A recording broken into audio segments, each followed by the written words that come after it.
अस्सलाम वालेकुम। सीखो सब कुछ में खुश आमदीद। दोस्तों, आज हम सीखेंगे कि हम किस तरह वर्टिकल डेटा को हॉरिजॉन्टल डेटा में कन्वर्ट कर सकते हैं ट्रांसपोज फंक्शन को यूज कर। आइए जानते हैं इसको किस तरह किया जा सकता है। इस वक्त हमारे पास जो डेटा है, आइटम है, वो वर्टिकली दिया हुआ है और अगर हमें इन आइटम को हॉरिजॉन्टली कन्वर्ट करना है तो इसके लिए हम ट्रांसपोज फंक्शन को यूज कर सकते हैं।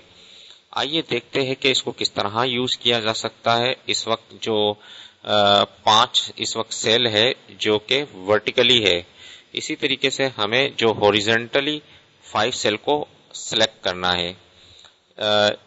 इस वक्त क्या है, 5 सेल को मैंने सिलेक्ट कर लिया हॉरिजॉन्टली और अब आपको क्या है, ट्रांसपोज फंक्शन यूज करना है। सिलेक्शन करने के बाद जैसे ही मैंने इज इक्वल टू प्रेस किया और ट्रांसपोज लिखता हूं, TRA मैंने लिख दिया और टैब की मैं प्रेस करूंगा, ये ऑटोमेटिकली आ जाएगा।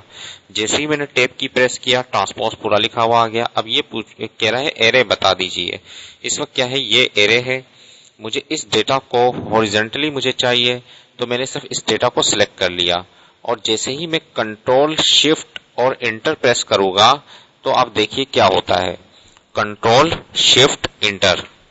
देखिए दोस्तों, जो डेटा है, ट्रांसपोज फंक्शन ने क्या किया कि वो तमाम डेटा को आपका जो वर्टिकल डेटा था उसको हॉरिजॉन्टली ले आया। तो इस तरीके से कंट्रोल शिफ्ट इंटर मैंने जैसे किया तो तमाम सेल्स में वो डेटा फार्मूला आप देख रहे हैं कि कॉपी हो चुका है। इस वक्त आप देख सकते हैं ट्रांसपोज फंक्शन ने क्या काम किया। तो इस तरीके से आप वर्टिकल डेटा को हॉरिजॉन्टल डेटा में और हॉरिजॉन्टल डेटा को वर्टिकल डेटा में ट्रांसपोज कर सकते हैं ट्रांसपोज फंक्शन के थ्रू। उम्मीद है कि वीडियो आपको बहुत पसंद आई होगी। लाइक को सब्सक्राइब करना मत भूलिएगा। दोस्तों, आप मेरे चैनल को सब्सक्राइब जरूर कीजिए ताकि कोई भी नई वीडियो आए तो उसका नोटिफिकेशन आपको मिल जाए। Thanks for watching. Allah Hafiz.